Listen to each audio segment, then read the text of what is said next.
అడుగుడు ఇవ్వబడును, వెదకుడి దొరుకుడు, తట్టుడి నెరవబడును. క్రీస్తునామమునందు ప్రియ సహోదరి సహోదరులారా, దేవుని బిడ్డలారా, ప్రార్థన అంటే అర్థం ఏమిటి? ఏమిటి? దేవునితో మాట్లాడండి. చాలా సింపుల్ కదా. నేను లాజికల్ క్వశ్చన్ లేదా థియలాజికల్ క్వశ్చన్ అడగలను. సింపుల్ క్వశ్చన్ అంటే ప్రార్థన అంటే దేవునితో మాట్లాడడం. అది ఏదైనా సరే, కోరికలు కావచ్చు, అవసరాలు కావచ్చు, విన్నపాలు కావచ్చు, మనకి ఏదైనా సరే దేవునితో మన యొక్క సంభాషణ, మనం ఏమైతే అనుకుంటున్నామో దాన్ని దేవునితో స్వయం మాట్లాడేదే ప్రార్థన.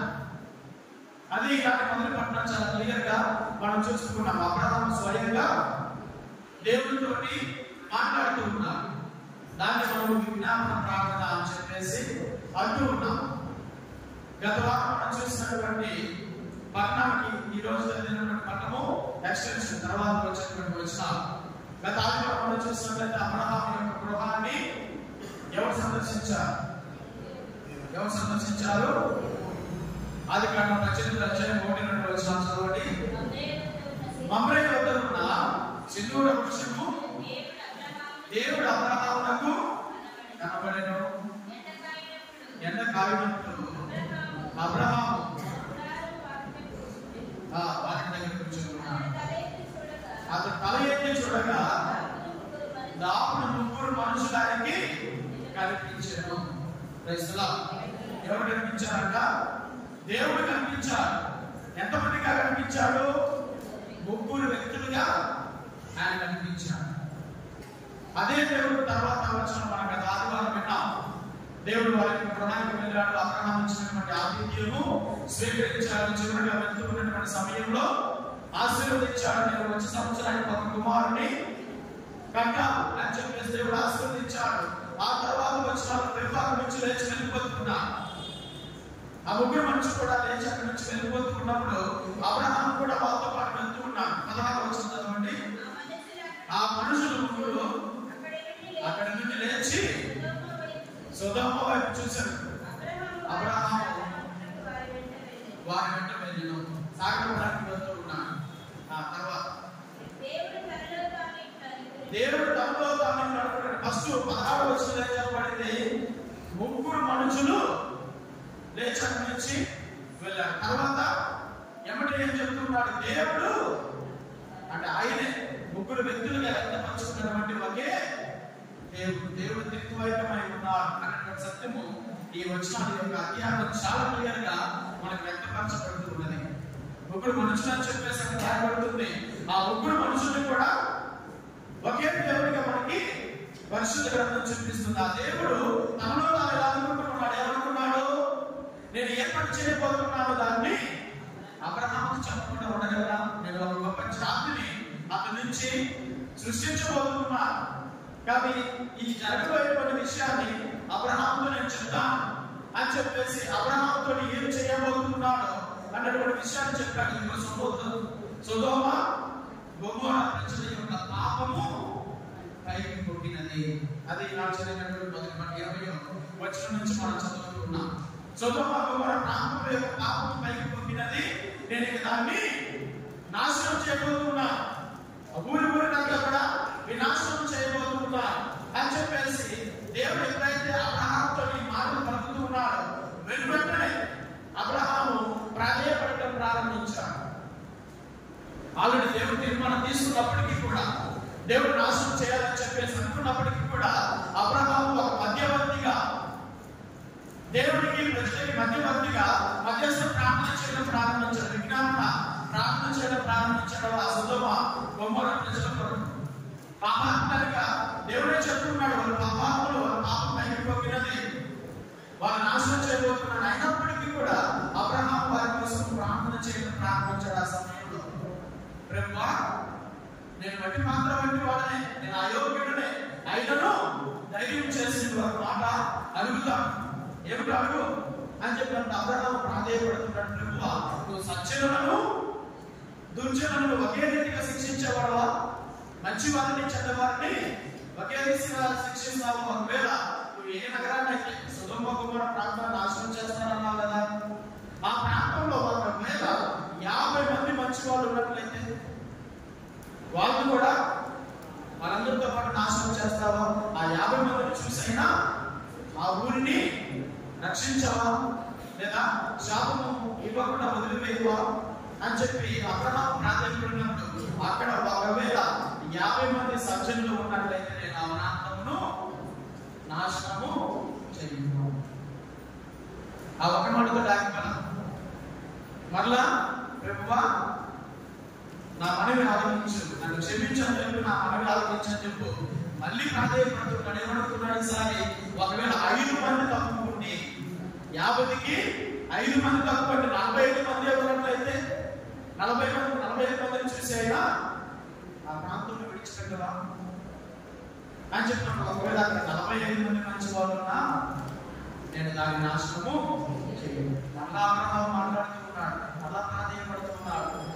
ఒకవేళ 5 తక్కువ 40 మంది ఉన్నట్లయితే 40 మంది ఉన్నా కూడా నాశనం చేయను. ఒకవేళ 35 మంది ఉన్నట్లయితే 35 మంది ఉన్న నాశనం చేయను. 30 మంది ఉన్నట్లయితే 30 మంది ఉన్న నాశనం చేయను. ఒకవేళ 20 మంది ఉన్నట్లయితే 20 మంది ఉన్న నాశనం చేయను. చివరిగా 10 మంది ఉన్నట్లయితే 10 మంది ఉన్నా కూడా నాశనం చేయను. చివరిగా అడుగుతున్నాడు, కనీసం ఒకటే ఉన్నట్లయితే ఒకటి ఉన్నా కూడా నాశనం చేయను. ఇవన్నీ కూడా ప్రాధాన్యపడుతున్నాడు. ఎంతగా ప్రాధాన్యపడ్డాడంటే దేవుడు కనీసం తనకి ప్రాధాన్యత బట్టి ఆ ప్రాంతం విడిచిపెడతానేమో అని చెప్పేసి అబ్రహాము ఎంతో వేడుకున్నాడు. చివరికి ఎంతగా వేడుకున్నప్పటికీ కూడా దేవుడు తన మాట్లాడడం చాలించి అక్కడి నుంచి వెళ్ళిపోయి ఎక్కడికి వెళ్ళాడు చెప్పండి? ఎక్కడికి వెళ్ళాడు? ఆ సొదొమ ప్రాంతానికి వెళ్ళాడు. మళ్ళా చివరి అవకాశం ఇద్దాం ఏమనుకున్నాడు దేవుడు? చివరి అవకాశం నాశనం చేయాలని చెప్పేసి తీర్మానం తీసుకున్నాడు. అంత అయిపోయింది. చివరి అవకాశం మరొకసారి ఇద్దామని చెప్పేసి స్వయంగా దేవుడికి 2 మనుషుల రూపంలో వెళ్ళాడు. ఆ ప్రాంతంలోకి వెళ్ళాడు. వెళ్ళిన తర్వాత అక్కడ ఉన్నటువంటి ఒక వ్యక్తి తనని ఆహ్వానించాడు. ఎవరైతేనో లోతు కుటుంబానికి వెళ్ళాడు. లోతు కుటుంబంలో ఆ రోజు బస చేశాడు దేవుడు. ఆ లోతు కుటుంబంలో బస చేసినప్పుడు ఆ రాత్రి జరిగినటువంటి సంఘటన అంతా కూడా ఆ 19వ అధ్యాయంలో మనం చూస్తాం. కొంతమంది పురుషులు వచ్చేసి ఆ ఇంటి మీద పడతారు. ఎందుకంటే లైంగికంగా వాళ్ళని వేధించారు. అంటే పురుషుడు యొక్క సంభోగం అనేది అక్కడ జరుగుతున్నటువంటి పాపం. ఈ యొక్క సొదొమ గొమొర్రా ప్రాంతంలో జరుగుతున్నటువంటి పెద్ద పాపం ఏమిటంటే స్వయ సంపర్కం అంటుకుంటాం. అంటే పురుషుల మధ్య జరిగేటువంటి సంపర్కం కానీ, లేదా స్త్రీల మధ్య జరిగేటువంటి సంపర్కం కానీ దేని సంపర్కం అంటుకుంటాం. అది అక్కడ జరుగుతూ ఉన్నది. ఈ సొదొమ ప్రాంతంలో దేవుడి యొక్క సృష్టికి విరుద్ధంగా వాళ్ళు నడుచుకుంటూ ఉన్నారు. ఇది దేవుడి యొక్క ఏర్పాటు కాదు. పురుషుడు వివాహం చేసుకోవడం అనేది దేవుడి ఏర్పాటు కాదు. స్త్రీని వివాహం చేసుకోవడం అనేది దేవుడి ఏర్పాటు కాదు. నేటి సమాజంలో కూడా ఇటువంటి ఒక పనికిమాల పరిస్థితి మరలా ప్రారంభమైంది. ఆల్రెడీ ఒకనొక సమయంలో ఈ సొదొమ గొమొర్రా ప్రాంతంలో జరిగినటువంటి విషయాలే. వీటన్నిటిని చూసిన తర్వాత కూడా నేటికి మనిషి మళ్ళా అదే పాపములు చేస్తూ ఉన్నాడు. అదే పాపంలో పడిపోతున్నాడు. ఆల్రెడీ దేవుడు ఇటువంటి ప్రాంతాన్ని ఏ రీతిగా నాశనం చేశాడు, ఇటువంటి పాపం చేసినప్పుడు ఆ మనుషులు ఏ రీతిగా వినాశనం చేశాడు అనేటువంటి ఒక గొప్ప ఎగ్జాంపుల్ పరిశుద్ధ గ్రంథంలో ఇవ్వబడినప్పటికీ కూడా ఇంకా సమాజంలో ఇటువంటి పాపాలు నేటికి జరుగుతూ ఉన్నాయి. మీరు చూసుకుంటారు న్యూస్లలో కానీ, యూట్యూబ్లలో కానీ, అక్కడ పురుషుడు వివాహం చేసుకోవడం, స్త్రీని వివాహం చేసుకోవడం అన్నటువంటి మళ్ళా ప్రారంభమయ్యారు. ఇటువంటి ఒక పాపము ఆనాడు జరుగుతున్నప్పుడే దేవుడు ఆ ప్రాంతమును ఏం చేశాడంటే అగ్ని గంధకం కురిపించి నాశనం చేసేసాడు.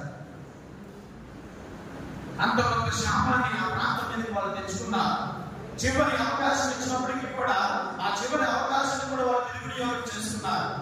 దేవుడు మనుషులే వచ్చి లోతు గృహంలో ఉంటే వాళ్ళని కూడా ఆ యొక్క స్థితిలోనికి లాగడానికి, ఆ పాపంలోనికి లాగడానికి ప్రయత్నం చేశారు. ఆ రాత్రి వచ్చి వాళ్ళ ఇంటి మీద పడతారు. ఆ ఊరి ప్రజలందరూ కూడా, పురుషులందరూ కూడా వచ్చేసి ఆ ఇంటి మీద పడి నీ ఇంటికి ఇద్దరు మనుషులు వచ్చారు కదా, అందమైనటువంటి మనుషులు వచ్చారు, ఇద్దరు మనుషులు మా దగ్గరికి పంపించు, వాళ్ళతో ఈరోజు మేము సైనించాలి అని చెప్పేసి వాళ్ళందరూ కూడా వచ్చిన ప్రజలందరూ కూడా వచ్చి అన్ని మీద పడ్డం లోతనుకుంటా, వద్దయ్యా వాళ్ళ ఇంటికి వచ్చినటువంటి అతిథులు నా దగ్గర ఇద్దరు కుమార్తెలు ఉన్నారు, వాళ్ళని పంపిస్తాను కానీ వాళ్ళని వీళ్ళని మాత్రము పంపించమని చెప్పేసి ప్రాధాన్యపడ్డాను. అయినా కానీ వాళ్ళు ఆ సమయంలో లోతుకి ఇంట్లో వెంటనే తాగేసి వీళ్ళందరూ కూడా చెప్తారు, మీరు వెళ్ళిపోండి, ఈ ప్రాంతం విడిచి వెళ్ళిపోండి, నువ్వు నీ భార్యని కుమార్తెను తీసుకుని ఇక్కడ నుంచి వెళ్ళిపో, దీన్ని నేను నాశనం చేయబోతున్నాను అని చెప్పేసి దేవుడు ఆ ప్రాంతమును ఏ రీతిగా నాశనం చేసే పరిస్థితి మనకు తెలియచేయబడుతున్నది. ఇదంతా కూడా తర్వాత వచనాలు మనం చూస్తే ఇక్కడ ప్రథమంగా ఈనాడు చదివినటువంటి మొదటి పట్టణము అబ్రహాము యొక్క విజ్ఞాపన ప్రార్థన. దేవుడు చెప్పినప్పటికీ దాన్ని నాశనం చేస్తున్నానని చెప్పినప్పటికీ కూడా అబ్రహాము ఆ సమయంలో కూడా ఆ ప్రాంతం కోసం ప్రార్థన చేశారు. అంటే మనుషుల కోసం మధ్యస్థ ప్రార్థన అనేది అవసరం. దేవుడికి మనుషులకి మధ్య ఒక మధ్యవర్తి అనేది అవసరం. నిత్యం కూడా సంఘం కోసం ప్రార్థన చేసేటువంటి మధ్యవర్తి, సంఘం ఆధ్యాత్మికంగా నడిపించేటువంటి మధ్యవర్తి, సంఘం దేవుడితో నడిపించేటువంటి మధ్యవర్తి ప్రారంభం నుంచి కూడా ఆది నుంచి కూడా దేవుడి యొక్క మధ్యవర్తులను ఏర్పాటు చేసుకుంటూ వచ్చాడు. అది మొట్టమొదటిగా మన అబ్రహాం నుంచి చూస్తూ అబ్రహాం ప్రార్థన చేయడం ప్రారంభించాడు. ఆ సుధమ గుమ్మర ప్రార్థన కోసం మధ్యవర్తిగా. తర్వాత ఈసాకు ప్రార్థన చేసిన తర్వాత యాకోబు ప్రార్థన చేశాడు. యాకోబు తర్వాత యేషోబు ప్రార్థన చేశాడు. ఈ యేషోబు తర్వాత కొన్ని సంవత్సరాల పాటు దేవుడు వాళ్ళతో మాట్లాడదా. దేవుడు వాళ్ళతో మాట్లాడినటువంటి ఏ అనుభవాలు కూడా మనకి లేదు. ఇన్ని సంవత్సరాల తర్వాత మరలా కొన్ని సంవత్సరాల తర్వాత ప్రజలు దేవుడికి మొరపెట్టడం ప్రారంభించారు. ఎక్కడి నుంచి మొరపెట్టారు? ఐగుప్తు నుంచి. ఐగుప్తు బానిసత్వం నలిగిపోతూ దేవుడికి మొరపెడుతున్నారు. అయ్యా మేము నాశనం అయిపోతున్నా అని చెప్పేసి ఈ ఐగుప్తు నుంచి ఈ ప్రజలందరూ కూడా మొరపెట్టినప్పుడు అప్పుడు కూడా ఒక మధ్యవర్తిని దేవుడు ఏర్పాటు చేస్తున్నాడు. ఒక గొప్ప నాయకుడిని వాళ్ళ మధ్యకి పంపిస్తున్నాడు. ఆయనే మోషే. దేవుడు స్వయంగా వాళ్ళతో మాట్లాడాల, ప్రజలతో డైరెక్ట్ గా మాట్లాడాల. మీరు ఆగండి, నేను వస్తున్నాను, నేను తీసుకుని వెళ్ళిపోతాను లేదా ఒకసారిగా వాళ్ళందరూ అక్కడి నుంచి తీసుకొని ఇక్కడ పెట్టేలా ఏం చేశాడు? ఒక మధ్యవర్తిని మరలా పంపిస్తున్నాడు. మోషేను పంపించాడు. మోషేతో మాట్లాడడం ప్రారంభించాడు. మోషేతో అద్భుత కార్యాలు చేయడం ప్రారంభించాడు. ఆయన నోటి నుంచి అనేకమైనటువంటి మాటల ద్వారా అనేకమైనటువంటి యుద్ధములు దేవుడు చేశాడండి. మోషే తర్వాత యెహోషువ తర్వాత అనేక మంది న్యాయాధిపతులు వచ్చారు, రాజులు వచ్చారు, ప్రవక్తలు వచ్చారు. తుదకి దేవుడు తన కుమారుని ఒక మధ్యవర్తిగా ఈ యొక్క లోకానికి పంపాడు. హల్లెలూయా, హల్లెలూయా. సిలువ మీద బలిగా అర్పించబడతాను. త్యాగానికి గురి చేసిన మానవాళిని రక్షణార్థం క్రీస్తు ప్రభు ఒక మధ్యవర్తిగా మారాడు. మరి క్రీస్తు ప్రభు మధ్యవర్తిగా మారి అయిపోయిన తర్వాత సిలువ మరణం తర్వాత అందరితో వదిలేసి వెళ్ళిపోదా, ఇంక అయిపోయిందని చెప్పేసి తన యొక్క జీవితం తర్వాత కూడా నూతన మధ్యస్థాన్ని క్రీస్తు ప్రభు ఏర్పాటు చేశాడు. అదే యాజకత్వాన్ని ప్రారంభించాడు, అదే గురుత్వాన్ని ప్రారంభించాడు. ఆ తర్వాత గురువుని అనుకుంటూ ఉన్నాడు. గురువుల ద్వారా ప్రజలకి దేవుడికి మధ్యగా ఒక గురువుని మధ్యస్థగా ఏర్పాటు చేశాడు. కాబట్టి ఈరోజు సంఘము గురువులు, సంఘం కోసం గురువులు ప్రార్థన చేసుకుంటా. ఇది సేవకుల యొక్క ప్రధానమైనటువంటి బాధ్యత. దీనికోసమే దేవుడు ఏర్పరచుకొని ఉన్నాడు ఒక మధ్యవర్తిగా. దేవుడికి దేవుడి ప్రజలకి ఒక యాజకుడు మధ్యవర్తిగా ఉండాలి. దేవుడికి బలులు అర్పించడానికి, దేవుడికి కానుకలు అర్పించడానికి, వారి ప్రార్థనలు అర్పించడానికి, వారి మనవుల కోసం ప్రార్థన చేయడానికి, ప్రజల తరపున దేవుడి సన్నిధిలో మొరపెట్టడానికి, దేవుడి కోసం ప్రార్థన చేయడానికి ఒక గురువు ఎన్నుకోబడుతున్నాడు. దాని యొక్క ప్రధానమైనటువంటి బాధ్యత. కానీ ఆరంభం నుంచి కూడా దేవుడి యొక్క మధ్యవర్తులను ఎన్నుకుంటూనే వస్తున్నాడు, నేటికి ఎన్నుకుంటూనే ఉన్నాడు. కానీ ఈరోజు చాలా మంది అనుకుంటారు అసలు గురువు దగ్గరికి లేదా సేవకుల దగ్గరికి ఎందుకు వెళ్ళి ప్రార్థించమని అడగాలి, మేము డైరెక్ట్ గా దేవుడితో మాట్లాడతాం కదా అనేటువంటి ఆలోచన చాలాసార్లు మనకి ఉంటుంది. చాలా మంది ప్రశ్న అడుగుతూ ఉంటారు. నిజమే, మనం డైరెక్ట్ గా దేవుడితో మాట్లాడేటువంటి అవకాశం క్రీస్తు ప్రభు మనకి ఇచ్చి ఉన్నాడు. అదే క్రీస్తు ప్రభు ఒక గురుత్వాన్ని కూడా ఏర్పాటు చేశారు. ఈ దివ్య బలి పూజ ద్వారా అర్పణలను, పాల్గొనను, ప్రార్థనలు దివ్య బలి ద్వారా దేవుడికి అర్పించేటువంటి మధ్యస్థను మధ్యవర్తులను దేవుడే క్రీస్తు ప్రభువు ఏర్పాటు చేసుకొని ఉన్నారు. కాబట్టి నిత్య యాజకత్వం యొక్క దివ్య బలి పూజల ద్వారా మన ప్రార్థనలన్నీ కూడా నిత్యం దేవుడి యొక్క సన్నిధికి తీసుకొని పోబడుతుంటారు. కానీ మధ్యవర్తిత్వం అనేది చాలా అవసరం. పరిశుద్ధ గ్రంథంలో మనం చూస్తున్నటువంటి మధ్యస్థ ప్రార్థన ఆరంభం నుంచి మనం చూస్తూ ఉన్నాం, నేటికి మనం చూస్తూ ఉన్నాం. ఈ విజ్ఞాపన ప్రార్థన అనేది నిత్యము మన జీవితంలో ఉండవలసినది. కానీ విజ్ఞాపన ప్రార్థన అనేది తన కోసం తాను చేసుకోవడం కాదు. విజ్ఞాపన ప్రార్థన అనేది ఇతరుల కోసము చేసి ఇతరుల కోసం విజ్ఞాపన చేయడం, అది ప్రధానమైనటువంటి బాధ్యత. ఈరోజు చాలా మంది మీరు వచ్చి ఫాదర్ మా కోసం ప్రార్థన చేయండి, ఖచ్చితంగా ప్రార్థన చేస్తున్నాం.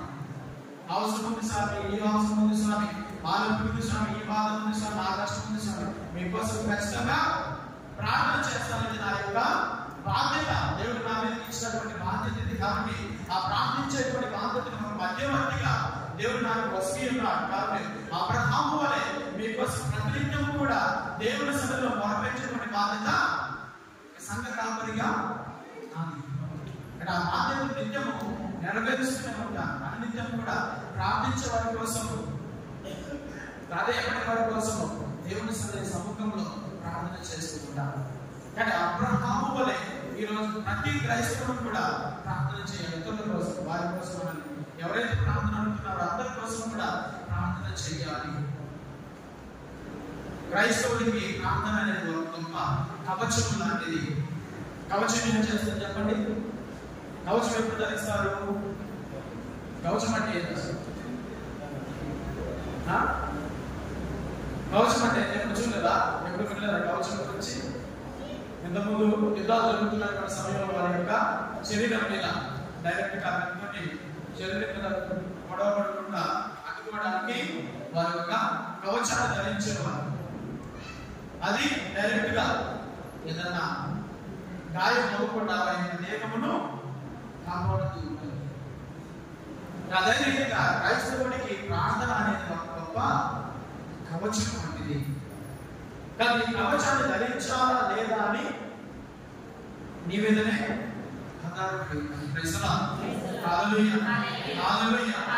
కవచాన్ని ధరించాలా లేదా చెప్పేసి నువ్వే తీర్మానం తీసుకో.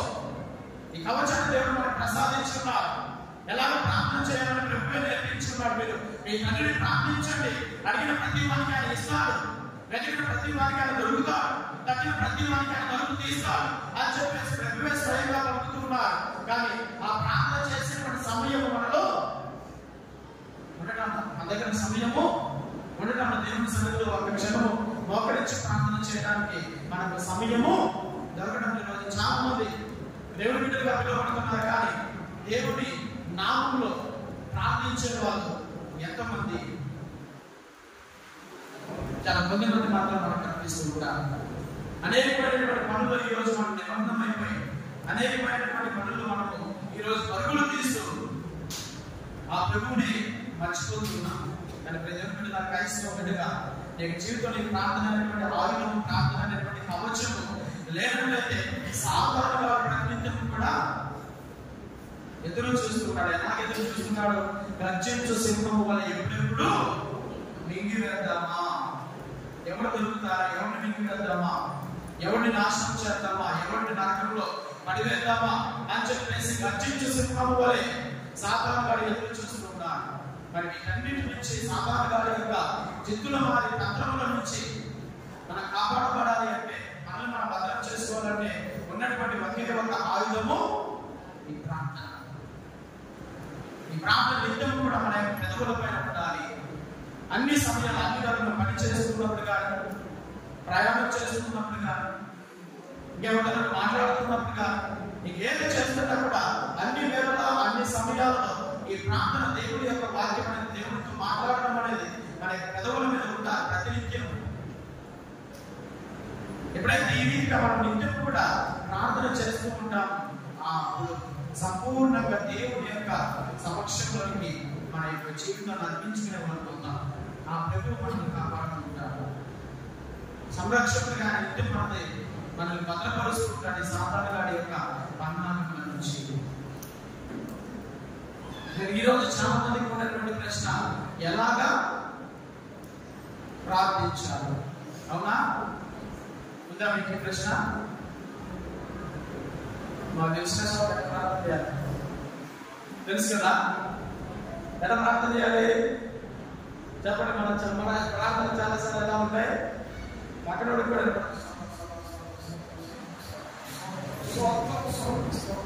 ఇదే అవునా? ప్రైజ్ ది లార్డ్, హల్లెలూయా, హల్లెలూయా. ప్రార్థన చేసేది ఎప్పుడా అంటే ఈ మాటలు కొడుతా అనే ఉంటారు. లోపల అది కూడా బయట కూడా రాదు. అదే ప్రైజ్ ది లార్డ్. ఇది కాదు, దేవుడితో మాట్లాడు. నీకేమి కావాలి మాట్లాడు. నువ్వేం చెప్పాలనుకుంటున్నావు? నీ ఆలోచన ఏమిటి? నువ్వు దేనికోసం వచ్చావు? నీ విన్నపం ఏమిటి? నీ అవసరం ఏమిటి? ప్రభుత్వం మాట్లాడు. నీ విడతో నువ్వు వెళ్ళినప్పుడు బాగా మాట్లాడుతున్నావు. నీ భర్తతో ఇంటికి వెళ్ళినప్పుడు ఏం కావాలో అని చెప్పేసి ఆయన అడుగుతున్నాగా. బయటికి వెళ్తున్నాడు, ఏమండి కూరగాయలు కావాలి అడిగావుగా, ఏమండి అని చెప్పేసి అనుకుంటే అర్థమైపోతుంది భర్తకి. అర్థం కాదు. ఏమండి కూరగాయ కావాలి, ఆ చికెన్ తెస్తాడు. బట్టలు కాదా, షాపింగ్ ఎమ్మటెమ్మటి అడిగేస్తాం. అవునా కదా? ఇవన్నీ కూడా అడగడానికి నోరు తెలుస్తావు, కానీ దేవుడి సన్నిధిలో చేరి నీకు అవసరం ఏమిటి, నీ విన్నపం ఏమిటి అని చెప్పేసి అడగడానికి మాత్రము ఏమిటి మనకి సిగ్గు. ఏమిటది? సిగ్గు. నేను ప్రార్థన చేస్తే తర్వాత వెళ్ళిందండి ఇలాగ ప్రార్థన చేసినావు నువ్వు, అలాగ ప్రార్థన చేసినావు నువ్వు అని గేలి చేస్తుంది అని చెప్పేసి అనేక సార్లు దేవుడి సన్నిధిలో చేరిన తర్వాత కూడా మనం సిగ్గుపడుతూ ఉంటాం. వాళ్ళని చూసి వీళ్ళని చూసి చివరికి దేవుడి సన్నిధిలో మాట్లాడాలన్నా సిగ్గుపడుతూ ఉంటాం, దేవుడిని ప్రార్థించాలన్నా సిగ్గుపడుతూ ఉంటాం, దేవుడి వాక్యం చదవాలన్నా సిగ్గుపడుతూ ఉంటాం, చప్పట్లు కొట్టాలన్నా సిగ్గుపడుతూ ఉంటాం, గురువు పాడుతుంటే వాళ్ళతో పాటు కలిసి పాట పాడడానికి కూడా సిగ్గుపడుతూ ఉంటాం. ఇది అన్నిటికన్నా అనంతం. మనిషి జీవితానికి, క్రైస్తవ జీవితానికి అనంతం ఏమిటంటే దేవుడి సన్నిధిలో నువ్వు సిగ్గుపడటమే. దాన్ని మించినటువంటి ఆనందం మరొకటి లేదు. ఎప్పుడైతే దేవుడి సన్నిధిలో సిగ్గుపడుతూ ఉంటావో నీ విశ్వాసాన్ని క్షీణింప చేసుకుంటూ ఉన్నావు. ఈ రీతిగా రేపు తీర్పు దినమున నువ్వు ప్రభు సన్నిధిలో చేరిన తర్వాత ప్రభు ఏమంటాడు? ఎంతో భూలోకంలో నన్ను చూసి సిగ్గుపడ్డావు, రేపటి రోజు పరలోకంలో ప్రభు నిన్ను చూసి సిగ్గుపడతాడు. ప్రైజ్ ది లార్డ్, హల్లెలూయా, హల్లెలూయా. అదేంటి ప్రభు ప్రతి ఆదివారం వచ్చానుగా, కొన్నిసార్లు పట్టణాలు కూడా చదివాను, కొన్నిసార్లు కోరికగా పాటలు కూడా పాడాను అని చెప్పేసి బాగా చెప్పవచ్చు. కానీ దేవుడి సన్నిధిలో సిగ్గుపడినట్లయితే రేపటి రోజు నీ దేవుడు నిన్ను చూసి సిగ్గుపడతానని చెప్పేసి సిగ్గుపడాల్సిన అవసరము లేదు. వాళ్ళు ఏమనుకుంటారు, వీళ్ళేమనుకుంటారు అని చెప్పేసి దేవుడి సన్నిధిలో ప్రార్థన చేయడానికి కానీ, వాక్యం చదవడానికి కానీ, పాటలు పాడడానికి కానీ, చప్పట్లు కొడుతూ దేవుడిని స్తుతించడానికి కానీ నువ్వు సిగ్గుపడాల్సినటువంటి అవసరము లేదు. సిగ్గు మాదిన పనులు చేసినప్పుడు నువ్వు సిగ్గుపడాలి. బయట పోయి గడి కేకపడతారు, ఆ మాటలు ఈ మాటలు మాట్లాడరా, అప్పుడు సిగ్గుపడదు మనకు. అసలు ఏ మాటలని మాట్లాడతారు, ఎన్ని బుద్ధులని వచ్చారు అనుకుంటుంది. అదే ఇన్ని బుద్ధులు మాట్లాడతారు, వాళ్ళు చూస్తున్నారు, ఇల్లు చూస్తున్నారు, ఏమో అనుకుంటారేమో అని సిగ్గే మనకి. అప్పుడు మాత్రం గట్టిగానే కేకలు వేస్తారు. కానీ దేవుడితో మాట్లాడాలంటేనే సిగ్గు. ప్రైజ్ ది లార్డ్, హల్లెలూయా, హల్లెలూయా. ఏంటంటారా? భర్తను లేనిపోయిన మాటలతోటి తిరుగుతూ ఉండేటువంటి వాళ్ళు, ఊరంతా కూడా వినేటట్లుగా, పక్క వాళ్ళంతా కూడా వినేటట్లుగా బిడ్డలు తిరుగుతున్నటువంటి వాళ్ళు, అనేకమైనటువంటి వ్యర్థ పదవులు ఆ నోటి ద్వారా మాట్లాడుతున్నటువంటి వారు, ఇవన్నీ కూడా చేయగలిగినటువంటి నీవు, సిగ్గుపడినటువంటి నీవు ఎందుకు దేవుడి సన్నిధిలో మాత్రమే సిగ్గుపడుతున్నావు? నేను అందుకే ప్రతి ఆదివారం కూడా ఇక్కడ దగ్గర విజ్ఞాపన ప్రార్థన జరుగుతున్నప్పుడు మొదటి ప్రార్థన నేను చేసి అవకాశం ఇస్తాను. సిగ్గుపడకుండా ప్రార్థన చేస్తున్నారేమో, కొంతమంది అంటారేమో అనేటువంటి ఆశతో నేను అవకాశం ఇస్తున్నాను. కానీ ప్రతి ఆదివారం మా తల్లి శుభం బంగారు మంచిగా ప్రార్థన చేస్తారు. ప్రతి ఆదివారం నేను గమనిస్తున్నాను, ప్రతి ఆదివారం చక్కగా ఏం చెప్తూ ఉన్నాను, వాక్యం అంతా ఉంటుంది, వాక్యం ఏ మాటలు వచ్చారు వాక్య ప్రకారం తన మాటలు సొంత మాటల్లో నేను చదువుకుందా సుబ్బమ్మ గారు ఏమైనా చదువుకున్నారా? చదువుకోరా, కానీ దేవుడితో మాట్లాడడం మాత్రం మనకి తెలుసు. ఇంకా కొంతమంది ఇక్కడ కూర్చున్న వాళ్ళు కూడా కొంతమంది ప్రార్థన చేసుకుంటారు. జాన్సక్క, పద్మమ్మ, ఇంకా కొంతమంది ఉన్నారు.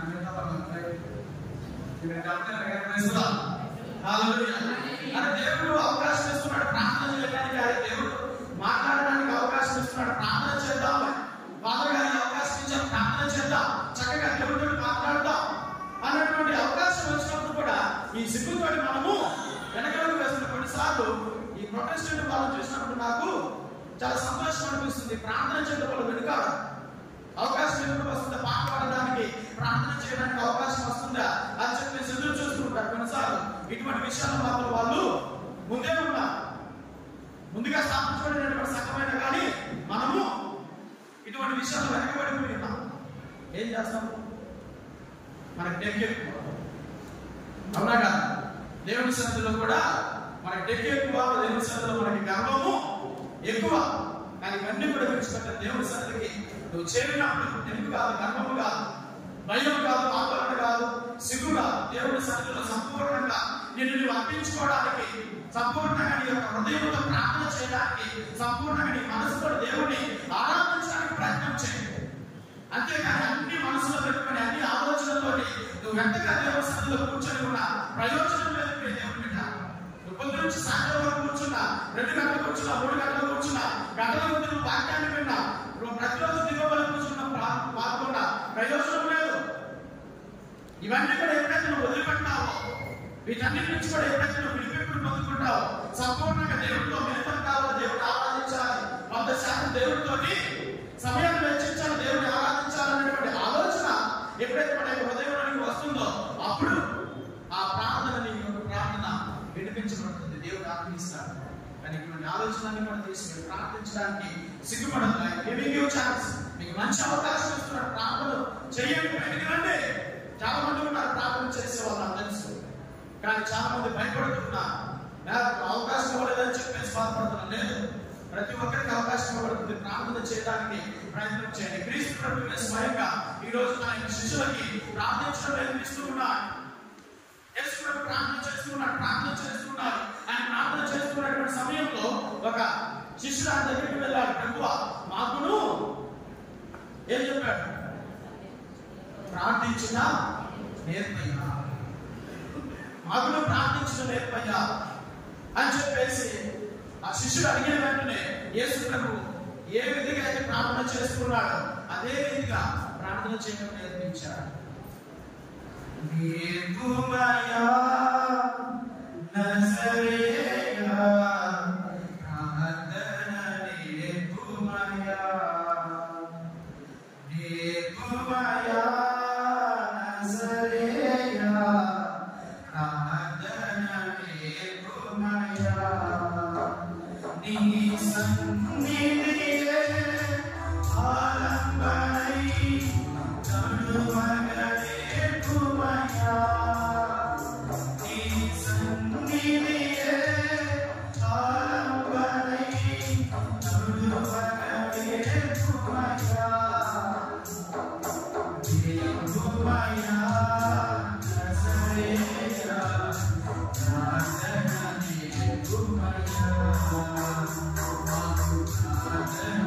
నేర్పుమయ్యా,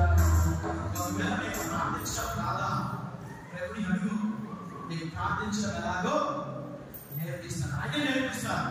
నువ్వు భయపడాల్సినటువంటి అవసరం లేదు. నేను సన్నిధి చేయాలా ప్రభువా, నేను ఎలా ప్రార్థన చేయాలో నాకు తెలియడం లేదయ్యా, నాకు రావడం లేదయ్యా, నాకు భయంగా ఉందయ్యా, ప్రభుని అడుగు. ఆ ప్రభుని ఖచ్చితంగా ఏ రీతిగా ప్రార్థన చేయాలో నేర్పిస్తాను. నేను భయమును పోగొడతాను, ధైర్యమును నింపుతాను ప్రీతిని పెట్టాను. కానీ చాలాసార్లు మనం అది అడగడంలా, ప్రభువా మనం ప్రార్థించిన నేర్పని అడగడంలా, అనేకమైనటువంటి అవసరాలు విన్నవాళ్ళన్నప్పటికీ కూడా నువ్వు దేవుని ఎలాగ ప్రార్థించాలో అనగా ఈ రీతిగా ఆ శిష్యుడు అడిగినప్పుడు స్వయంగా ప్రభువే నేర్పిస్తూ ఉన్నాడు. నువ్వు ప్రార్థన చేసినప్పుడు ఇలాగ ప్రార్థన చేయి అని ఒక గొప్ప ప్రార్థన ప్రభు నేర్పించాడు. శక్తివంతమైనటువంటి ప్రార్థన. అన్ని ప్రార్థనల కన్నా కూడా బలమైనటువంటి ప్రార్థన, శక్తివంతమైనటువంటి ప్రార్థన స్వయముగా క్రీస్తు ప్రభువే చేసేటువంటి ప్రార్థన. తన పెదవుల నుంచి వచ్చినటువంటి ప్రార్థన. మీరు ప్రార్థించినప్పుడు ఇలాగ ప్రార్థించండి. ఏమని ప్రార్థించారు? పరలోకమందున్న మా తండ్రి. ఏమని సంబోధించారండి? పరలోకమందున్న మా తండ్రి. ఎవరు దేవుడు? ఎప్పటి వరకు కూడా ఇశ్రాయేలు ప్రజలు, యూదా ప్రజలందరూ కూడా దేవుడి యొక్క పేరు పలకాలని భయపడేవారు. దేవుడి యొక్క నామాన్ని వారి యొక్క నోటితో ఉచ్చరించడం కూడా వాళ్ళు పాపంగా భావించేవారు. అందుకే యాహోవే అని చెప్పినటువంటి పేరు పలికేవాళ్ళు కాదు. దీనికి బదులుగా వాళ్ళు అనేకమైనటువంటి పేర్లతో దేవుడు పిలిచేవారు. ఎలోహీం, యెహోవా, ఎల్షడాయ్, ఎబెనేజర్ అన్నటువంటి అనేకమైనటువంటి పదాలు వాళ్ళు ఆపాదించుకొని దేవుని పిలవడం ప్రారంభించేవారు. ఇటువంటి సమాజానికి, అటువంటి ప్రజలకి క్రీస్తు ప్రభు ఆ దేవుణ్ణి ఏమని పిలవమని చెప్పాడు? తండ్రి. అప్పటి వరకు కూడా దేవుని తండ్రి అని పిలవడం అనేది వాళ్ళ ఊహల్లో కూడా లేదు, వాళ్ళ ఆలోచనలో కూడా లేదు. దాని పేరు పిలవాలంటే భయపడేటువంటి వాళ్ళు ఈ రోజు క్రీస్తు ప్రభు స్వయంగా మీరు ఆ దేవుని తండ్రి అని పిలవండి అని ఏ రీతిగా నా తండ్రి ఉన్నాడు, అదే రీతిగా మీ అందరికీ కూడా తండ్రిగా అవుతున్నాడు. నేను మిమ్మల్ని అందరినీ కూడా ఆయన బిడ్డలుగా మార్చబోతున్నాను. నా మరణం ద్వారా, నేను చింతించేటువంటి రక్తం ద్వారా మిమ్మల్ని అందరినీ కూడా దేవుడికి బిడ్డలుగా మార్చబోతున్నాను అని చెప్పేసి గొప్ప ప్రార్థన ప్రభు ప్రారంభించారు. కాబట్టి దేవుడి తండ్రి అని పిలవడానికి మీరు భయపడదు. ఇక్కడ ఎంతమంది దేవుడు బిడ్డలు చెప్పండి. చేతుల ప్రశ్నలో హల్లెలూయా, హల్లెలూయా. సాధారణ బిడ్డలు ఎంతమంది ఉన్నారు? సాధారణ బిడ్డలు కొంతమంది బిడ్డలు ఉంటారు. లేదనుకునే ఉంటారు ఖచ్చితంగా. దేవుడి బిడ్డలు అన్నట్టు చేయలేదు, కానీ ఇందులో సాధారణ బిడ్డలు అన్నమాట చెయ్యొద్దండి. అది కూడా లేదా? సాధారణ బిడ్డలు కాదు, దేవుడి బిడ్డలు ఇక్కడ కూడా పోయింది. మనకి చేతులు ఎత్తితే ఎవరు ఏమడుగుతున్నాడు? స్వామి, స్వామి ఏమడుగుతున్నాడు? చేతులు ఎత్తమన్నాడు. ఇప్పుడు నువ్వు దేవుడి బిడ్డలైన దేవుడిని తండ్రి అని పిలవాలి. తండ్రి అని నువ్వు అంగీకరించకపోతే నువ్వు ఎప్పటికీ కూడా ఆయన బిడ్డవి కాలేదు. కాబట్టి మనం దేవుడి బిడ్డలమేనా?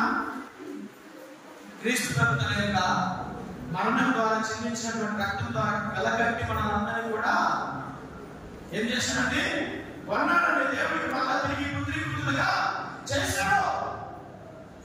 ఆది మానవులు చేసినటువంటి పాపం వల్ల మనందరం కూడా దేవుడి యొక్క బంధం నుంచి, ప్రేమ నుంచి దూరం అయిపోతే మళ్ళా క్రీస్తు ప్రభు చూపించినటువంటి ప్రేమ వల్ల, క్రీస్తు ప్రభు కాల్చినటువంటి రక్తం ద్వారా మనందరం కూడా వెలపెట్టి కొనబడ్డాం.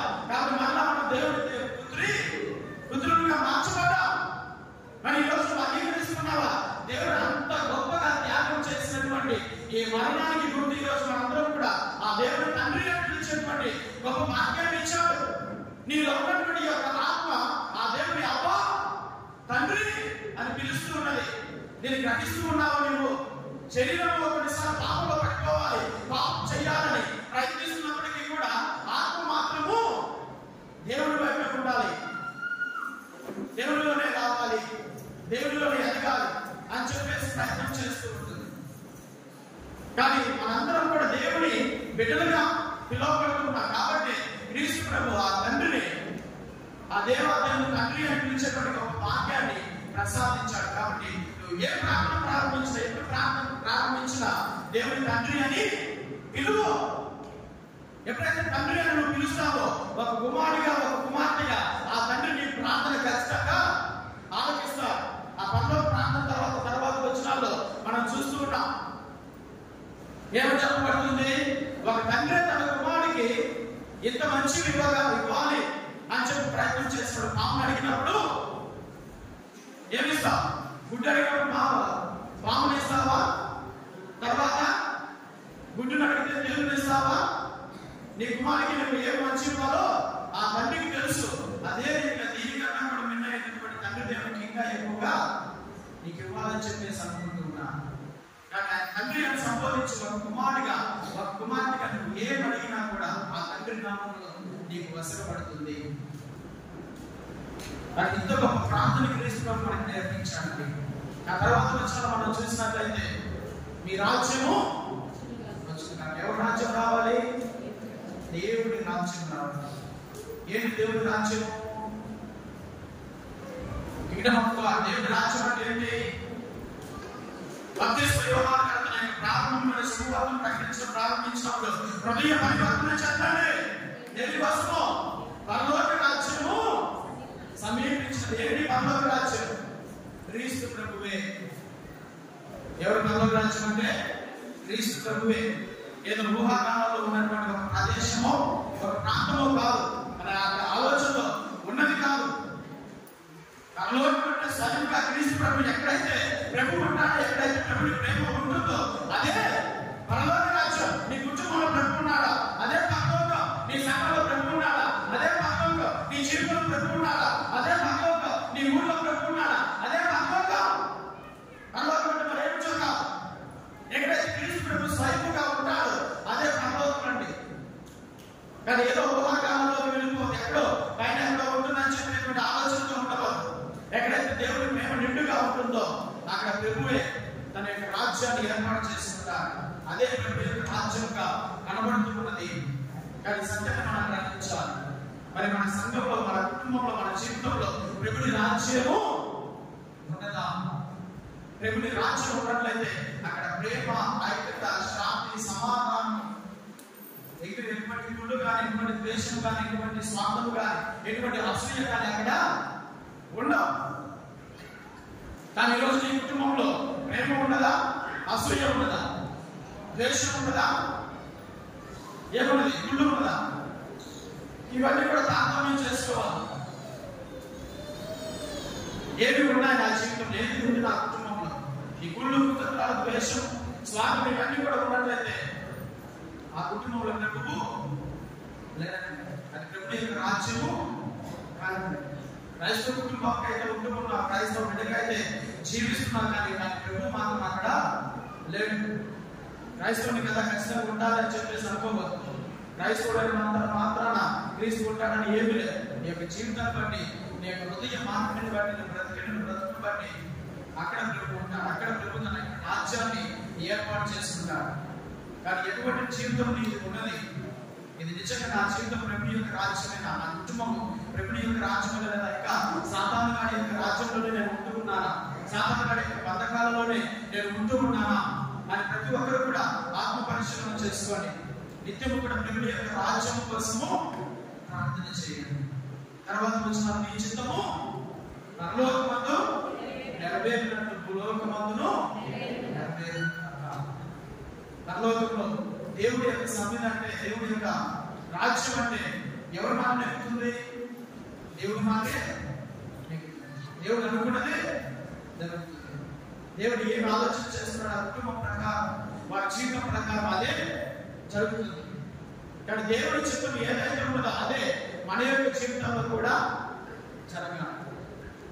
ఎప్పుడు ప్రార్థన చేసినా కూడా మీ దేవుడి మీద జ్ఞాపకం ఉంచుకోండి, ఆ ప్రార్థనలో దేవుడి చిత్తం అనేది ఉండాలి. ఖచ్చితంగా దేవుడి చిత్తం లేకుండా నువ్వు ప్రార్థన చేయడానికి ప్రయత్నము చేయబట్టి అనేకమైనటువంటి అవసరాలు ఉండవచ్చు, అనేకమైనటువంటి కోరికలు ఉండవచ్చు, అనేకమైనటువంటి విన్నపాలు ఉండవచ్చు. ఎన్ని ఉన్నా కూడా ఆ ప్రార్థనలో దేవుడి యొక్క చిత్తాన్ని మాత్రము ఉంచండి. నీకు అవసరం ఏదైనా సరే, ప్రభు ఈ కష్టంతో వచ్చాను, ఈ సమస్యలు వచ్చాను, ఈ బాధతో వచ్చాను, నా బిడ్డలకు ఉద్యోగం కావాలి, నా బిడ్డలకు వివాహం కావాలి, నా బిడ్డలకి సంతాన ప్రాప్తి కావాలి, నా బిడ్డలకు మంచి ఆరోగ్యం కావాలి, నా జీవితం మంచి ఆరోగ్యం కావాలి, నా కుటుంబంలో శాంతి సమాధానం కావాలి, ఆయన ఆరోగ్యాలు కావాలి, అన్ని అవసరాలు, అన్ని కోరికలు దేవుడి సమక్షంలో పెట్టు. చివరికి ప్రభువా నీ చిత్తమేమైందో అది జరిగించు. దేవుడి చిత్తానికి విడిచిపెట్టు. నీ కుటుంబంలో ఉన్న ఏ అవసరమైనా సరే, ఏ కష్టమైనా సరే దేవుడి చిత్తానికి అప్పగించినప్పుడు దేవుడే తన యొక్క చిత్తాన్ని నీ గృహంలో జరిపించుకుంటాడు. దేవుడి చిత్తం కూడా సాధారణమైనది, చిన్నదై ఉండదు. ఒకటి కోసం అడిగితే ఆయన 2 ఇవ్వడానికి, 10 ఇవ్వడానికి ప్రభు సిద్ధంగా ఉంటాడు. Praise the Lord. Hallelujah, hallelujah. ఒకసారి మనం ఒకదాని కోసం ఉంటే చాలే, అని చెప్పేసి సర్దుకోవడానికి ప్రయత్నం చేస్తూ ఉంటా. కానీ ఇది కాదు, దీనికన్నా మరొక గొప్పది ప్రభు నీకు ఇవ్వాలనుకుంటున్నాడు, ప్రభు ఆశపడుతున్నాడు. కానీ దానికి మీరు సమర్పించుకున్నప్పుడు ఎంత గొప్పగా మన యొక్క జీవితంలో మారుతాయండి. చాలాసార్లు మన యొక్క జీవితంలో మన చిత్త ప్రకారం నడుస్తూ ఉన్నాయి, మన యొక్క ఆలోచన ప్రకారం నడుస్తున్నాయి. కాబట్టి అనేక సార్లు మన బ్రతుకులు ఇలానే ఉండిపోతున్నాయి. కానీ దేవుని యొక్క చిత్తానికి అర్పించుకోండి. ఏదైనా సరే, మంచైనా సరే, చెడైనా సరే, దేవుని చిత్తం జరిగి పడినప్పుడు అది ఎంతో గొప్పగా ఉంటుంది. కానీ ఈ రీతిగా క్రీస్తు ప్రభు మనకి ప్రార్థించడం నేర్పించారు. చాలా గొప్ప ప్రార్థన, శక్తివంతమైనటువంటి ప్రార్థన. ఎవరు ఏమన్నా సరే క్రీస్తు ప్రభు స్వయంగా నేర్పించినటువంటి ప్రార్థన. కాబట్టి ప్రార్థనని మేము ప్రతినిత్యం కూడా జపిస్తాం, ప్రార్థిస్తాం. చాలా సార్లు అనేక మంది అంటున్నారు, మీరే నేను చూసినా కానీ ఈ జపము జపమని చెప్పేసి ప్రార్థనే చెప్తూ ఉంటారే అని చెప్పేసి కొంతమంది ప్రశ్నిస్తూ ఉంటారు. అదే కూడా యేసు ప్రభువే ఇలాగ ప్రార్థించమని చెప్పాడు. యేసు ప్రభువే చెప్పండి, దేవి నేను అనుకోని చేస్తున్నది కాదు, స్వయంగా నువ్వు ప్రార్థన చేస్తున్నది ఇలాగ ప్రార్థించు అని ప్రభువే స్వయంగా నేర్పించాడు. అదే ప్రార్థన నేను పదే పదే ప్రార్థన చేస్తున్నా, ప్రభుని యొక్క మేలులను పొందుకుంటున్నాను. అదే రీతిగా ఈరోజు అందరం కూడా ప్రారంభంలో చెప్పుకున్నాం, గ్రాండ్ పేరెంట్స్ డే, అమ్మమ్మ తాతయ్య. 2021లో ఫ్రాన్సిస్ బాబు గారి యొక్క పండుగను స్థాపించాడు, గ్రాండ్ పేరెంట్స్ డే. మామూలుగా యేసు ప్రభుని యొక్క అమ్మమ్మ తాతయ్య జ్వాకీము అన్నమ్మ గారు ఈ పండుగ నిన్నటి రోజు మనం చేసుకున్నాం, శనివారం. మరి ఆ పండుగను పురస్కరించుకొని పెద్దవాళ్ళందరికీ కూడా పండుగ జరగాలి అని చెప్పేసి స్వయంగా తల్లి అయిన శ్రీసభ ఈ యొక్క పండుగను ప్రారంభించింది. అమ్మమ్మలు మరి ఇక్కడ ఉన్నటువంటి పెద్దవాళ్ళందరికీ కూడా నా యొక్క శుభాకాంక్షలు తెలియజేస్తున్నా. పెద్దవాళ్ళందరికీ కూడా ఎవరు 60 సంవత్సరాలు దాటినటువంటి పెద్దలందరికీ కూడా శుభాకాంక్షలు, పండుగ శుభాకాంక్షలు, అమ్మమ్మ తాతయ్య యొక్క పండుగ శుభాకాంక్షలు తెలియజేస్తున్నాను. ప్రపంచం తల్లి అయిన శ్రీసభ వారందరినీ కూడా ఎంతగానో గౌరవిస్తుంది, జ్ఞాపకం చేసుకుంటుంది. మనకి ఇవ్వాల్సినటువంటి చర్చిలో శ్రీసభలు ఇవ్వాల్సినటువంటి మంచి స్థానాన్ని వాళ్ళకి ఇస్తూ ఉన్నది. కానీ అమ్మమ్మ తాతయ్య యొక్క పండుగ ఈ రోజు మనకు కొనియాడుతూ ఉండగా మన యొక్క సమాజంలో, మన యొక్క కుటుంబాల్లో ఎంత మాత్రం వాళ్ళకి స్థానాన్ని ఇస్తున్నామని చెప్పేసి ప్రశ్నించుకోవాల్సినటువంటి సమయం. అమ్మమ్మ తాతయ్య ద్వారా తల్లిదండ్రులతో మాట్లాడుతున్నా. పెద్ద వాళ్ళు, చిన్నవాళ్ళు, పెద్ద వాళ్ళు గమనించండి, మీ తల్లిదండ్రులు ఏ రీతిగా నువ్వు చూస్తున్నావు, మీ తల్లిదండ్రులు ఎక్కడ నువ్వు ఉంచుతూ ఉన్నావు. ఈరోజు అనేకమైనటువంటి కుటుంబాలు ఒక వయసుకు వచ్చిన తర్వాత, వృద్ధాప్యానికి వచ్చిన తర్వాత ఆ బిడ్డలు ఏం ప్రయత్నం చేస్తున్నారండి? తల్లిదండ్రులు తీసుకొని వెళ్ళి వృద్ధాశ్రమాలలో చేర్పించాలని చెప్పేసి ప్రయత్నం చేస్తున్నారు, వృద్ధాశ్రమాలు పెట్టేస్తున్నారు. ఈరోజు అనేకమైనటువంటి వృద్ధాశ్రమాలు పెద్దవారితో నిండిపోయాయి, కలిసి దొరకకుండా. ఈరోజు కొంతమందికి ఇది పెద్ద బిజినెస్ అయిపోయింది, ఇన్కమ్ అయిపోయింది. ఏంటి వృద్ధాశ్రమాలు నిర్మించడం? ఎందుకంటే బిడ్డలు తల్లిదండ్రులకు చూసుకోవడానికి ప్రయత్నం చేయడం, వయసు వచ్చినటువంటి ఆ పెద్దవారిని చూసుకోవాల్సినటువంటి బాధ్యత కలిగినటువంటి ఆ కుమారుడు లేదా కుమార్తె ఈరోజు తల్లిదండ్రులు ఏ రీతిగా బెదిరించుకుందామా, ఏ రీతిగా వాళ్ళని పట్టించుకోకుండా వదిలేద్దామా, ఎక్కడ పడేసుకుందామా, ఎక్కడ దూరం చేసుకుందామా అని చెప్పేసి ఈ అనేకమైనటువంటి ప్రయత్నాలు చేసుకుంటున్నారు. గమనించినప్పుడు తల్లిదండ్రులు జ్ఞాపకం ఉంచుకోండి, ఆ ముసలాడ వారు చక్కగా ఉన్నటువంటి సమయంలో ఏదో ఒక ఎకరమో అరెకరమో సంపాదించి పెట్టుకుంటారు. ఈ కుమారులందరూ కూడా ఆ 1-2 ఎకరాల కోసము ఫైట్ చేస్తుంటారు. కానీ దాన్ని సంపాదించినటువంటి తల్లిదండ్రులు మాత్రం చూసుకోవాలని ప్రయత్నము చేయాలి.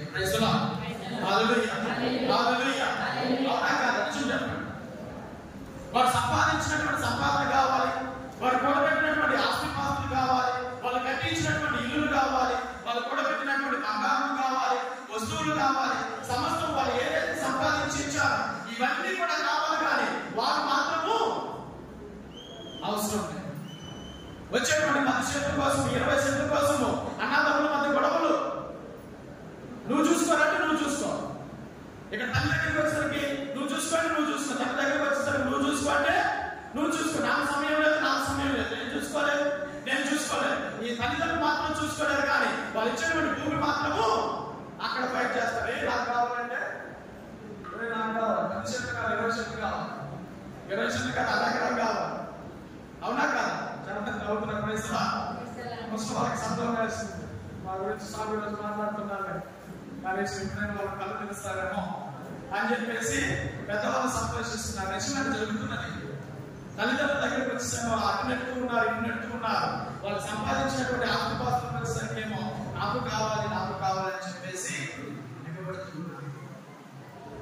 ఈరోజు ఆ తల్లిదండ్రులు సంపాదించినటువంటి ఆస్తిని నువ్వు అనుభవిస్తున్నావు, కానీ వారిని మాత్రము ఎక్కబడేశావు. నువ్వు మాత్రం బ్రహ్మాండంగా 2 ఫ్లోర్లు 3 ఫ్లోర్లు బిల్డింగ్ కట్టించుకున్నావు. నీ తల్లిని మాత్రము ఎక్కడ ఉంచావు? ఆ పక్కనే ఉన్నటువంటి పూరి గుడిసెలోనో, ఆ రేగులోనో, ఆ ఇల్లంతా కూడా రాలిపోతూ ఉంటుంది, ఆ పెట్టులు రాలిపోతూ ఉంటాయి. ఆ ఇంట్లో ఉంచారండి. లేదంటారా? ఉంటాయి. మన సంఘాల్లో, మన కుటుంబాల్లో కూడా ఇటువంటి దౌర్భాగ్యం దేవుని బిడ్డలుగా పిలువబడుతున్నామే, కానీ తల్లిదండ్రులు సరిగా చూసుకునేటువంటి మనస్తత్వం మాత్రము లేదు.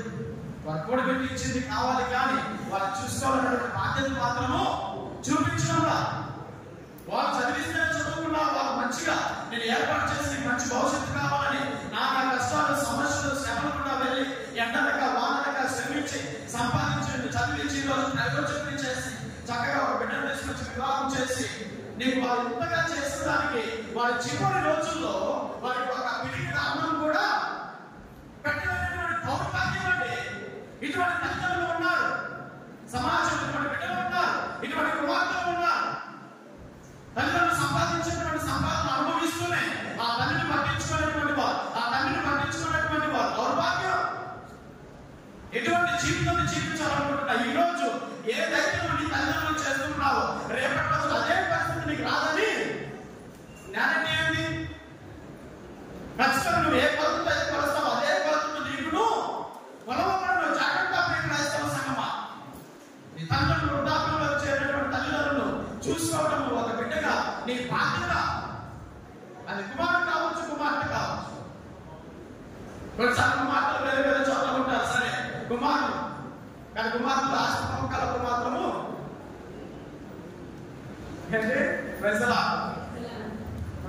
ప్రెసెంట్ జరుగుతున్నటువంటి చెప్తున్నారు. కొన్ని చూస్తూ ఉన్నాం, కొన్ని వింటూ ఉన్నాం, కాబట్టి ఆస్తి పంపకాలకు మాత్రం వస్తారు డైరెక్ట్ గా వచ్చి అక్కడ కూర్చుంటారు. నాకు కూడా బాగుంది, నాకు కూడా ఇవ్వాలి, లేకపోతే కోర్టుకి వెళ్తాను, కోర్టుకి వేస్తాను, నాకెందుకు బాగుండదు.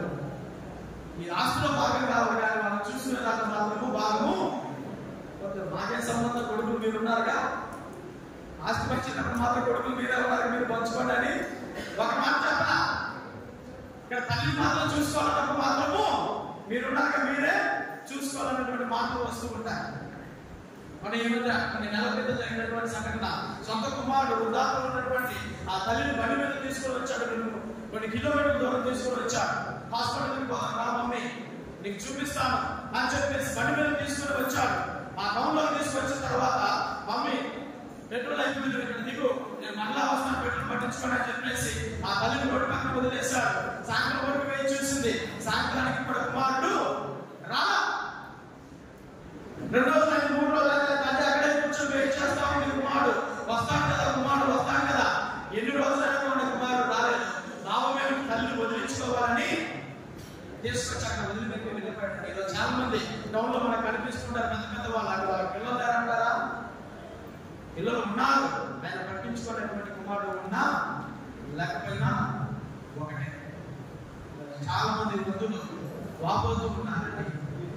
పంచభక్ష కర్మాలు పెట్టాల్సినటువంటి అవసరం లేదు, చికెన్ మటన్ బిర్యానీలు పెట్టాల్సినటువంటి అవసరము లేదు. పచ్చని మెతుకులు ప్రేమతో కొద్దిగా పెట్టినా చాలు.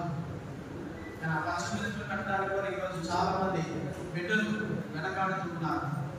వాళ్ళ భార్య చెప్తున్నటువంటి అనేకమైనటువంటి మాటలు విని కానీ, ఈ వాల్యూమైనటువంటి మాటలు విని కానీ, ఇవన్నీ కూడా మనసులో పెట్టుకుని తల్లిదండ్రులు దూరం చేసుకోవడం, తల్లిదండ్రులు ఆ సమయంలో దూరం పెట్టడం ఎప్పటికీ కూడా మన జీవితానికి క్షేమము కాదు. జ్ఞాపకం ఉంచుకోనండి, తల్లిదండ్రులు చూసుకోవాల్సినటువంటి బాధ్యత బిడ్డలుగా మీ మీద ఆ ప్రభువే ఉంచుతూ ఉన్నారు. ఈ బ్రతుకున్నప్పుడు ఒక్కసారి కూడా పట్టించుకోడు, ఒక్క రోజు కూడా పలకరించాడు, ఒక రోజు కూడా అన్న ముద్ద పెట్టింది లేదు. కానీ చచ్చిన తర్వాత మాత్రము సమాజానికి స్పీకర్ పెడతారు. చెప్పండి, మా నాన్నకి స్వీట్ అంటే ఇష్టము, మా నాన్నకి రవ్వ లడ్డు అంటే ఇష్టము, మా నాన్నకి జాంగరీ అంటే ఇష్టము, మా అమ్మకి పూలు అంటే ఇష్టము, మా అమ్మకి గాజులు అంటే ఇష్టము, మా అమ్మకి చీర అంటే ఇష్టము అని చెప్పి సక్రిస్లో పెడతారు. ఇవన్నీ ఎక్కడ పెడతారు చెప్పండి? సమాధి మీద పెడతారు. సమాధిలో నుంచి వేసి వచ్చామమ్మా ఈ చీర పెట్టుకోవాలా, మీ నాన్న స్వీట్ తిన్నాడా, అది ఏదో మన యొక్క ఊహలకే కానీ వాళ్ళ సమాధి నుంచి వేసి వచ్చి తినేది లేదు, పెట్టేది లేదు. చచ్చిన తర్వాత చూపించాల్సిన ప్రేమ బ్రతుకున్నప్పుడే చూపించిన ప్రేమ అది నీకు పుణ్యంగా మారుతుంది, అది నీకు ఆశీర్వాదకరంగా మారుతుంది. కానీ చచ్చిన తర్వాత నువ్వు ఎన్ని గొప్ప కార్యాలు చేస్తావు, బ్రతుకున్నప్పుడు చేయనటువంటి ఏ మంచి కార్యం అది శాపంగా మారుతుంది, కానీ పుణ్యంగా మారుతుంది.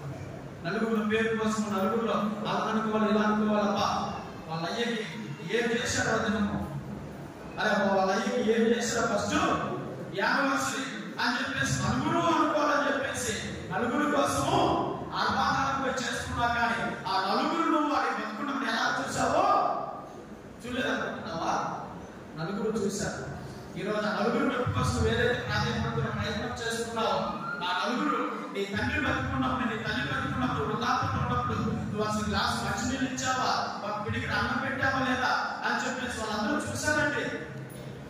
నువ్వు ఎంత బిర్యానీ పెట్టినా బిర్యానీ ఆపటగా అయిపోతుంది వాళ్ళు బతుకున్నప్పుడు వాళ్ళని చూసిందే కదా. ఒకసారి కూడా ఆ పక్కకు పోయేది లేదు. ఎప్పుడు చూసినా కానీ తింటా ఉండేవాడు. ఆ వయసులో కూడా ఆమె కొట్టాక అని చెప్పేసి ఈ రీతిగా నువ్వు చేసినటువంటి తప్పుడు కార్యాలు జ్ఞాపకం ఉంటాయి. కానీ జ్ఞాపకం వచ్చుకొని ప్రజలు కదా తల్లిదండ్రుల పట్ల బాధ్యత కలిగి జీవించండి. గొప్ప బాధ్యతను అందరికి కూడా ఇచ్చాడు. తల్లిదండ్రులు లేకుండా ఎవరు కూడా ఈ ఎందుకు ఎదగలేదు, ఈ జీవితం రాలేదు, ఈ బతుకు రాలేదు, ఈ సంపాదన రాలేదు, ఈ ఉద్యోగం రాలేదు, ఏది కూడా మనం లేకుండా లేదు. వారి యొక్క కష్టార్జితమే, వారి యొక్క శ్రమకు ఫలితం ఈ రోజు అనుభవిస్తున్నటువంటి ఆ ఇల్లు కావచ్చు, స్థలం కావచ్చు, ఉద్యోగం కావచ్చు, ప్రజలు ఉన్నటువంటి పేరు ప్రఖ్యాతులు కావచ్చు, తినేటువంటి తిండి కావచ్చు, ఏదైనా సరే వారు శ్రమ ఫలితమే ఈ రోజు అనుభవిస్తున్నాం. కాబట్టి వారికి నువ్వు సమయాన్ని కేటాయించి వారు పని చేసుకోలేనటువంటి సమయం, వారు వృద్ధాప్యం చేసినటువంటి సమయంలో నీ వంతు సహాయాన్ని అందించడానికి ప్రయత్నం చేయండి. చిన్న పిల్లవాడిగా ఉన్నప్పటి నుంచి నీకు సమస్తం కూడా చేసింది నీ తల్లి. నీ బాతులు కూర్చుంటే బాతులు కడిగింది, దాన్ని ఎత్తి వేసింది, వాసు వస్తే వాసు అనుకుంటా అదంతా కూడా శుభ్రం చేసింది, నీ బట్టలు ఉతికి పెట్టింది, నీకు సమస్తం కూడా కడిగి పెట్టింది, స్నానం చేయించి పెట్టింది. నువ్వు ఎక్కడైనా పాడైపోతామని చెప్పేసి నీకు అవసరంగా భక్తులతో అంటి పెట్టుకొని మరి నిన్ను పెంచి పోషించినటువంటి తల్లి రేపటి రోజు నీ తల్లి ఒక తుమ్ము తుమ్మిందని కూడా చేయాలని చెప్పేసి పడకపోతుందా, కొద్దిగా అన్నం పడేసినప్పుడు కూడా చూడడానికి కూడా భయపడుతూ ఉంటారు. వృద్ధాప్యంలో మంచంలో ఉన్నటువంటి వాళ్ళన్నీ కూడా మంచంలో చేస్తుంటారు. దాన్ని చూసి చీచి ఆడుకుంటా. నువ్వు చిన్న ప్రాయంలో అదే పని నువ్వు చేసా, అప్పుడు నీ తల్లి చీచి ఆడుకుని ఉంటే నువ్వు ఇప్పుడు ఉండేవాడివే కాదు. కానీ ఇవన్నీ కూడా జ్ఞాపకం ఉంచుకోవడం అనే జీవితంలో తల్లిదండ్రులని, అమ్మమ్మని, తాతయ్యని, చిన్నపిల్లలు కూడా నీకు అమ్మమ్మని, తాతయ్యని భవిష్యత్తులో చూసుకోవడానికి ప్రయత్నం చేయాలి. మీ తల్లిదండ్రులు పట్టించుకోకపోయినా మీరు వారికి కనీసం భోజనం పెట్టడానికి, గ్లాస్ మంచినీళ్ళు ఇవ్వడానికి, వారికి తోడుగా ఉండడానికి ప్రయత్నం చేయండి. దీని ద్వారా దేవుడి యొక్క అధికమైనటువంటి కృపను మనం పొందుకోగలుగుతాం. దేవుడు ఆ దేవాలయం మనందరినీ కూడా దీవించిన కాక అందరూ కూడా లేచినబడి ప్రార్థించే శక్తిని మనం దయచేయాలి.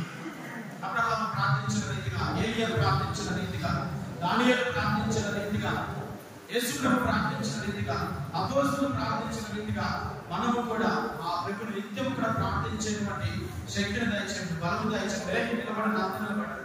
కృష్ణులు ముట్టుకోండి, చదువులు పెద్దలు అందరూ నిలబడండి. కూర్చొని కాదు నిలబడండి. కొద్దిసేపు మంచి ఎక్సర్సైజ్ అవుతుంది. దేవుడికి పాటలు పాడుతూ చక్కగా స్తుతులు చెల్లించండి. ప్రార్థనా శక్తి మాకు కావాలి. Praise the Lord. Hallelujah, hallelujah. పాట వచ్చిన వాళ్ళందరూ కూడా చక్కగా పాట పాడడానికి, చక్కగా పాడడానికి ప్రయత్నం చేయండి. ప్రార్థన శక్తి మాకు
దేవుని శక్తిని ఇచ్చేవాడు ప్రార్థించేవాడిని ప్రార్థించేటువంటి శక్తిని సిద్ధపడతాకండి.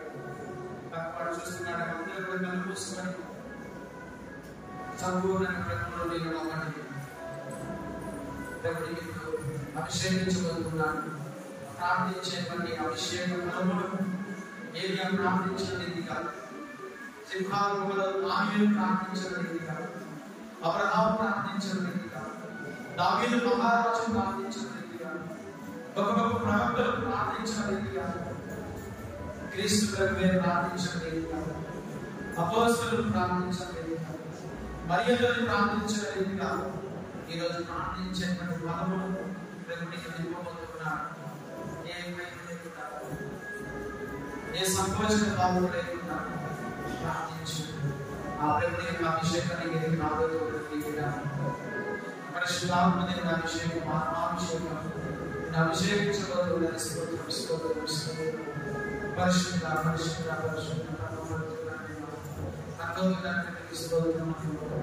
మాకు ప్రార్థించడానికి ఇది అనేక పర్యాలు ప్రార్థన చేయడానికి భయపడుతున్నాను, ప్రార్థించడానికి సిద్ధపడుతున్నాను, ప్రార్థించడానికి సంకోచిస్తున్నాను, ప్రార్థన చేయడానికి వెనకడుగు వేస్తున్నాను, ప్రార్థించడానికి సమయం ఉన్నప్పటికీ కూడా ప్రార్థించలేకపోతున్నాను, మోకరించలేకపోతున్నాను, ప్రార్థన చేయాలన్నటువంటి ఆలోచన ఉంటుంది కానీ మోకాలు పంచలేకపోతున్నాను. ఈ ప్రార్థించే శక్తి, ఈ గొప్ప కవచాన్ని ప్రభు నా మీదకి అందించినటువంటి గొప్ప ప్రార్థన బలం ప్రభు ప్రసాదించారు.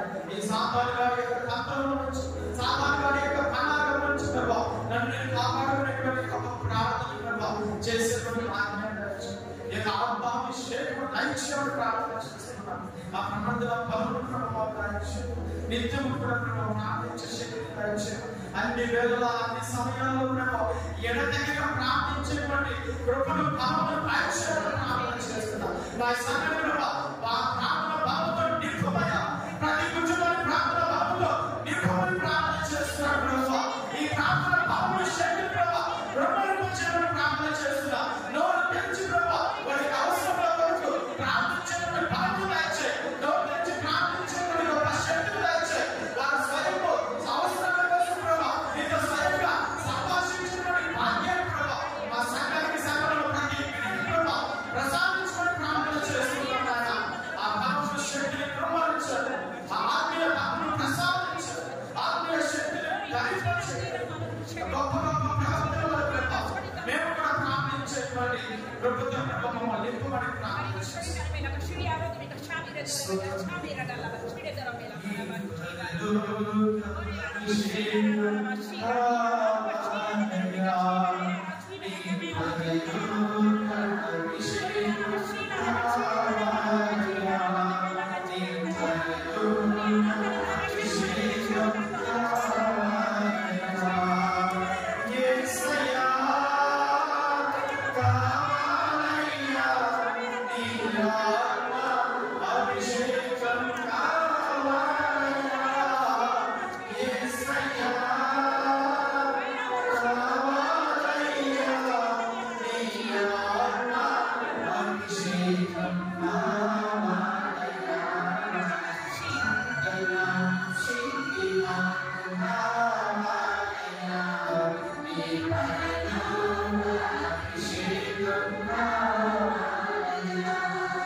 Praise the Lord.